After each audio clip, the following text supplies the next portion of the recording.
still got market.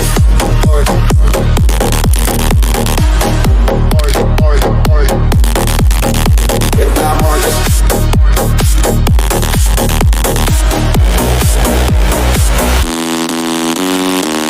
What's up, guys? It's your favorite mortgage lender, Abdel Khawatmi, coming at you guys with another episode of the Got Mortgages podcast. We are about to have on stage with us my good friend, Erica Campbell. Erica is a broker owner with Exit Realty Platinum based out of Montclair, New Jersey. Erica is also one of our senior loan officers who recently joined our team with the Got Mortgages team.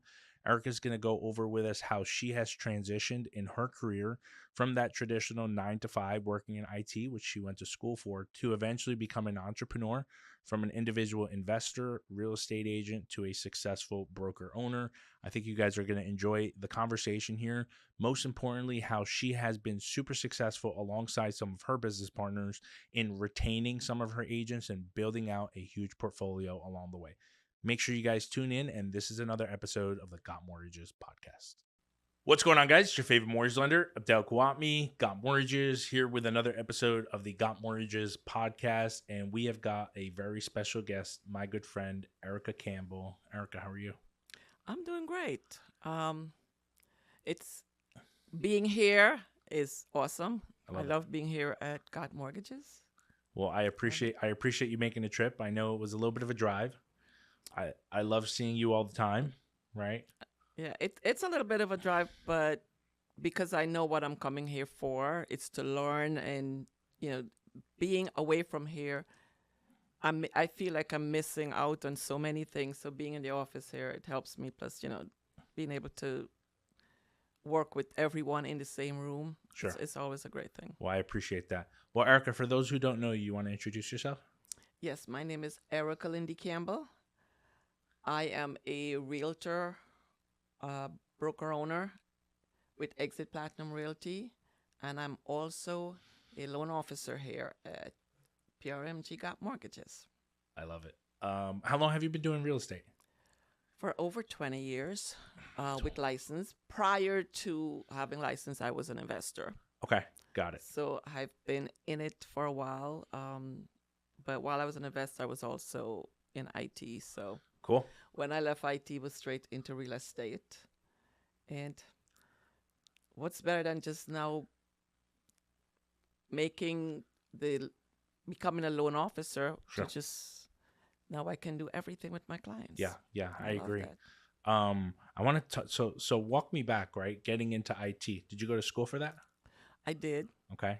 It was just like a short 1-year course. Like a tech school. Got it. Yes. Okay. And I worked with some really good companies, so I learned a lot.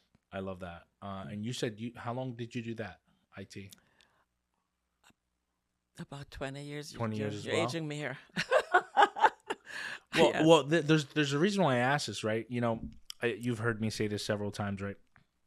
Nobody in second grade when you walked up and for show and tell said that they wanted to be a real estate professional, whether it's mortgages or real estate or whatever it is. Exactly. Right? That was definitely not what I was thinking. Wasn't on the vision board.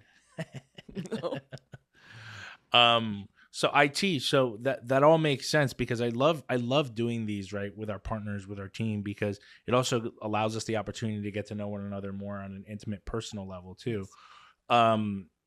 And that's, I think now as you say that, it speaks volume to having that analytical, like, understanding, not necessarily just sales, right? It's more of like, well, here's the issue, right? Here's the solution, right? And here's how we got there, right? Exactly. And what you do here, all of the technology that you've implemented here, it's something we have tried to do in our office.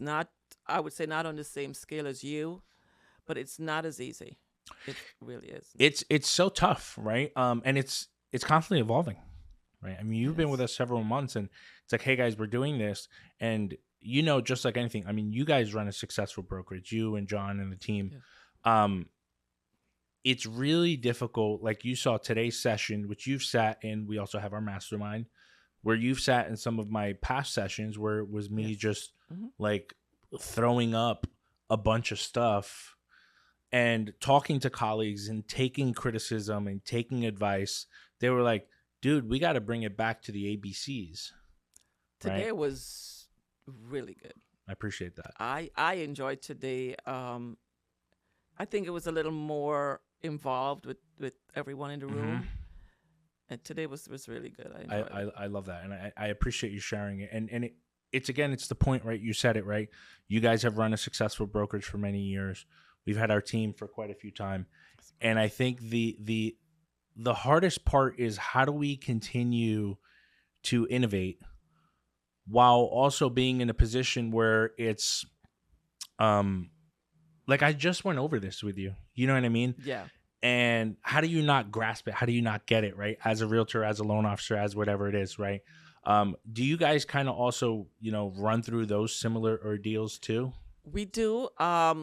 We do a lot of one-on-one sessions with agents, Yes. trying to get them to understand, because like we have programs that are put in place by Exit, but it still doesn't always help.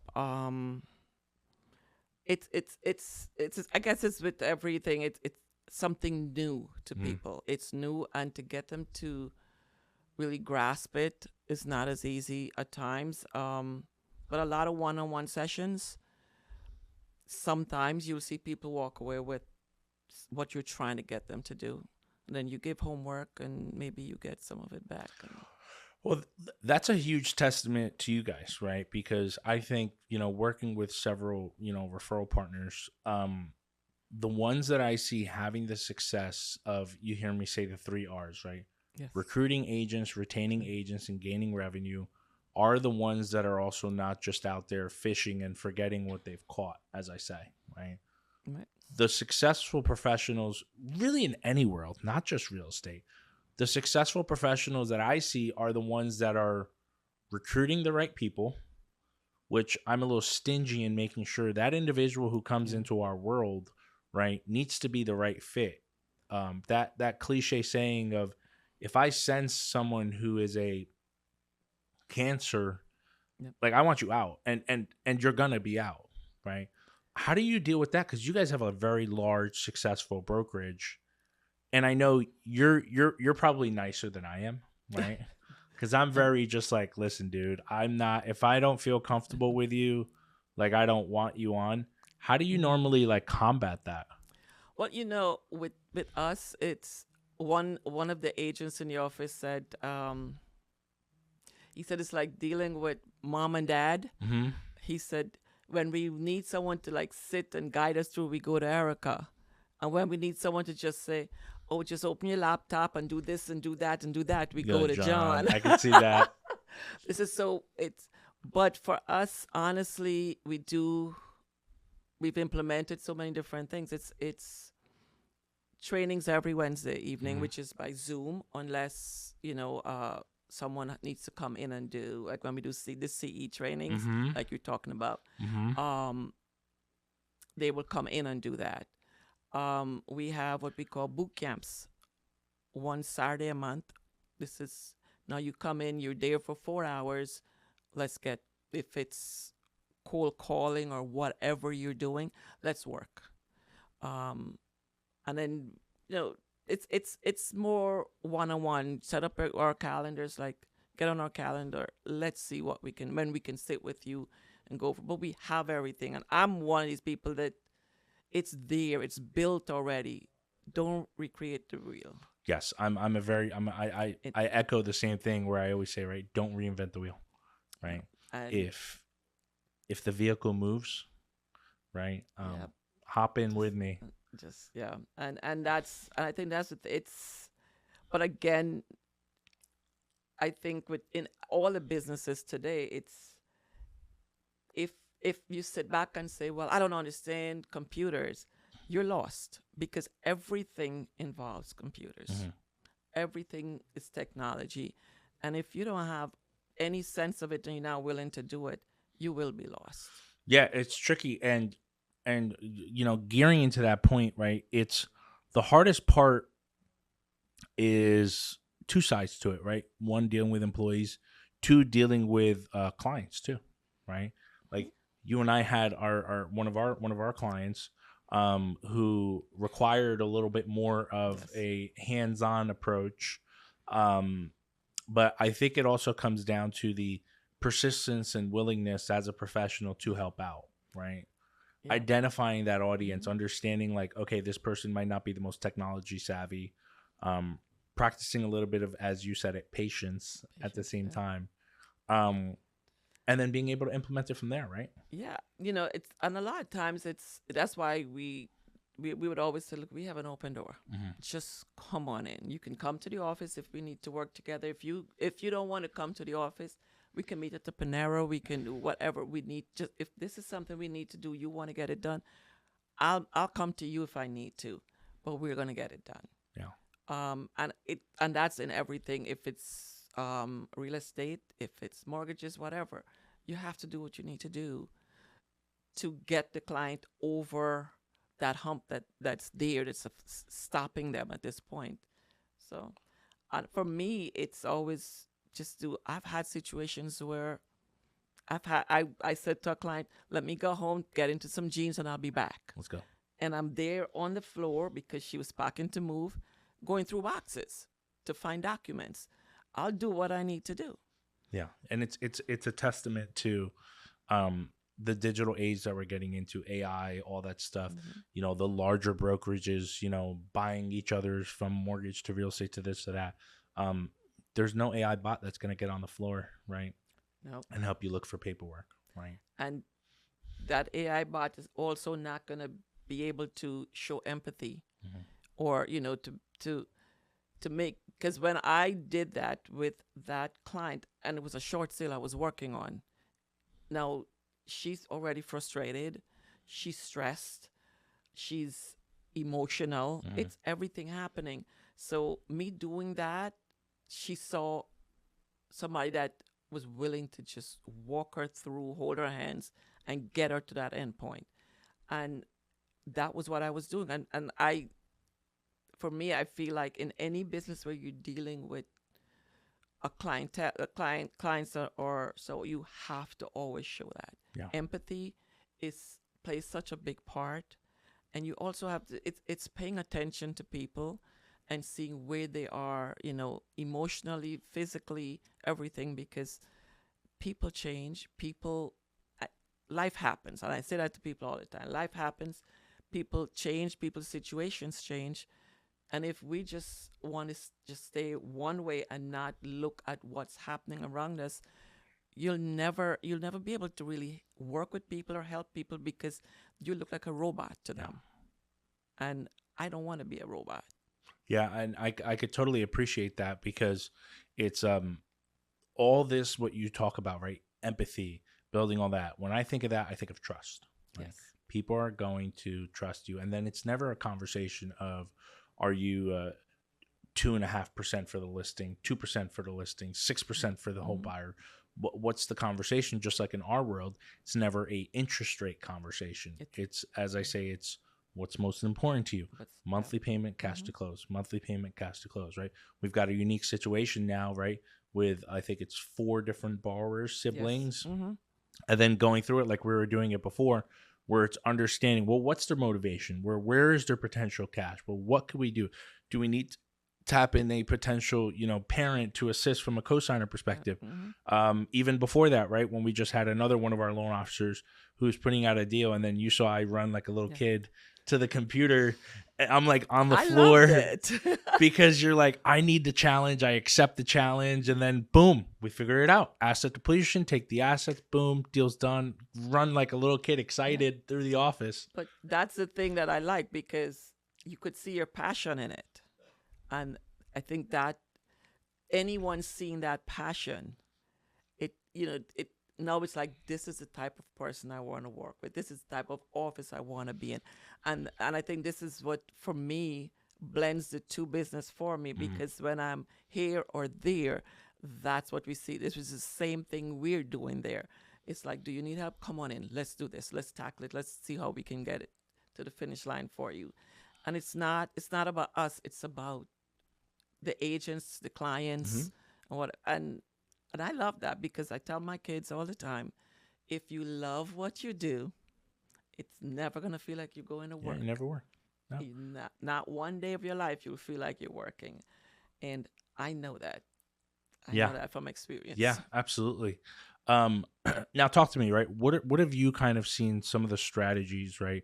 You guys are obviously growing successfully. Yes. Mhm. What are some of the strategies that you would say you guys have been doing uniquely on the real estate side that's kind of helping you, right, retain some of your agents that you guys have? Well, one of the things is we spend time to educate, Mhm. and we bring in outside sources to help us to educate.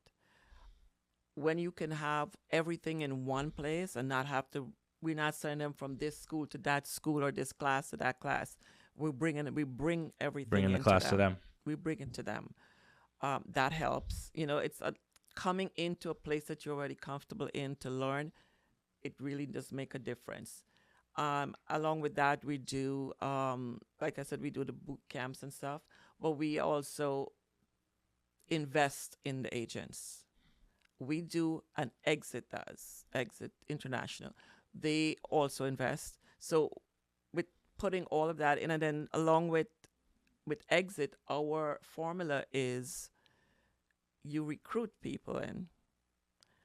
If they're closing, you're getting 10% every time they close. So when you bring someone in, you want to make sure they succeed. You have a vested interest in their success. Yes. But in Exit, the way it's worked, that's how you would think it works. That's not how it works. It's you bring them in. Now me and John takes over from there, and we will get them to that point. Sure. Because we're educating them on what we have to offer, and we're getting them to that point. Because if we leave it to the agent, we're not sure how comfortable they will be trying to do this. Mm-hmm. So we're doing that. And then just the fact that from Exit, when you retire, when people look at all of that, when who retires in real estate with residuals or with money? We do.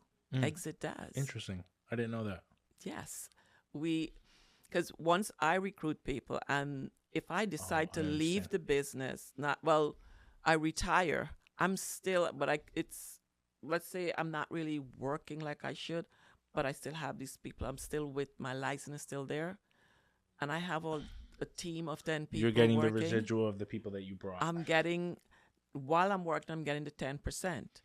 When I stop working, and now I'm getting less.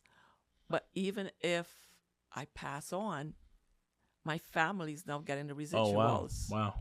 Yeah. So you're still always making money. Mm-hmm. And to just the fact that your family is now making that money, where in real estate you find that? Yeah. Yeah, no, I'll be honest. I didn't know they do that. I think it's a testament to the brokerage. I think it's a testament to the overall brand. And where I have seen too, a lot of the times professionals from that specific brokerage tend to stay there too. And now that you mention that, it makes complete for 20 sense. years. Yeah. Makes and Yvonne Marshall, who was the previous, she's still an part owner in the company, but she started it. The office that I'm at, she's been there for a long time. She was with Jordan Barris, and then she decided to get into Exit. And it's something that once I got there, I started with her. And the things that I learned from her made me want to stay with her. Sure. And then I saw people coming from other agencies, and I would ask them, why are you coming here? What is the difference between the two? Because I never went to any of the other agencies, so I don't know. Got it. And I would listen to them, and it made me realize this is where I wanted to be. It's just like here, when I came here and I started, I felt that connection here with the people here. When you were away in DC, I called Santi and I said, can you help me with something? And that's what I like. It's that this office and that office, it's kind of the same setup where you can turn to anyone and get help. Yeah, a big part for us is the team camaraderie, right? Yes. Where if you are not a team player and you will not be and you will not assist one another, you will very quickly get fired. But you will suffer at some point if you behave in that way, because there are times you will need help, Mm-hmm. and who will turn to help you at that point? And it's funny, right? We all have the same products, Mhm. whether you're a real estate agent or a mortgage professional. But we all always find ourselves finding a specific niche, right? That Yep. that Mhm. we're in, right? Whether it's a HELOC product or whether it's a VA or DSCR or non-QM or whatever.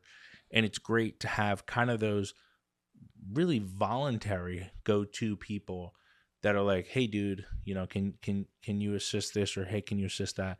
And I love that you shared that, because I didn't even know that. But to have that team camaraderie, to be there, to collaborate with one another, to assist, and take things from there, right? What are you looking forward to as the summer comes along? Well, I actually was just speaking with Trevor that we have a few events coming up, Okay.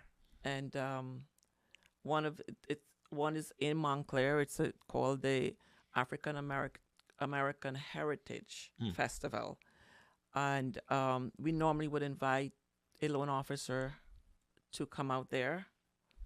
Now I can be the loan officer. Yeah. John said, "Well, you're here." We set our table up, and it's something that we enjoy. Sure. Talking to the community and seeing how we can help them. So that's one of the things we're doing. And then there's a Caribbean festival also that we're usually a part of. Yvonne is a part of that. And of course, we're always a part of that. So we get out there also at, we're in everything that they have in those areas. Like at City Hall, they'll have, over the summer, they have all these different flag raisings for independence for different countries. We're at all of them. Got it. So we use that time to get out, but then again, it's not just about getting out or giving out anything. It's about follow-ups. Sure. Follow-ups, no matter what you do. But I'll be, like I said, and I'm usually down this area over the summer a lot more. I'm down in this area a lot more over the summer, so I'll be here. But I do like being here just to learn as much as I can. Mm-hmm.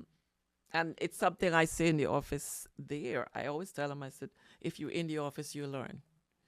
And I said, if people want to have personal conversation, they'll walk away. Mm-hmm. But if they're not having a personal conversation, you will learn. And it's not snooping or being nosy. Sure. It's learning. And if they don't want you to hear their conversation, a lot of times people will walk away. Find a corner of that. Yeah. They will. I agree. So if you can sit in there and learn, why not do that? Yeah.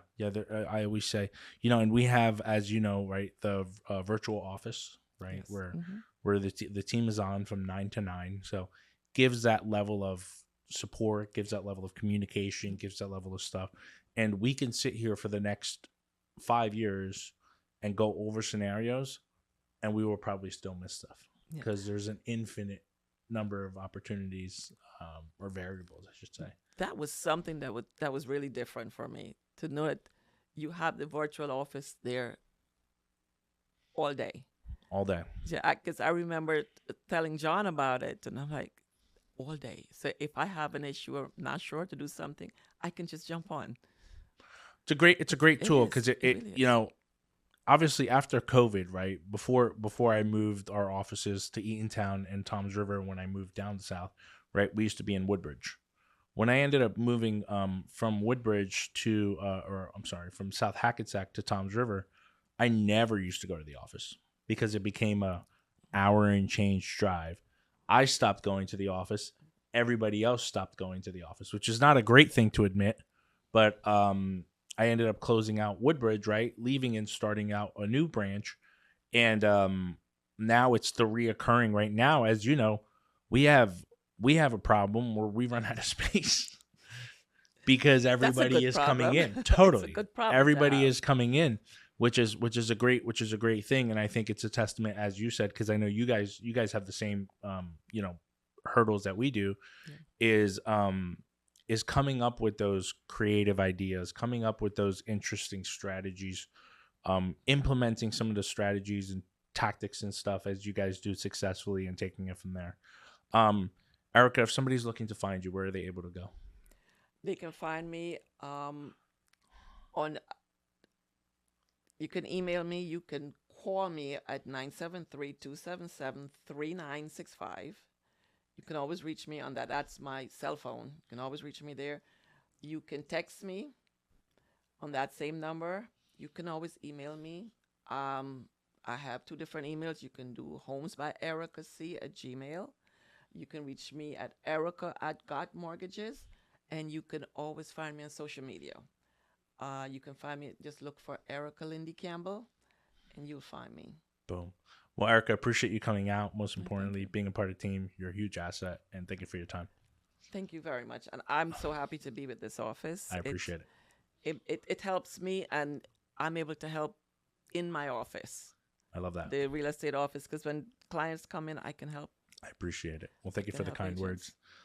Appreciate you guys joining us. Again, this was another episode of the Got Mortgages podcast. We'll catch you guys soon.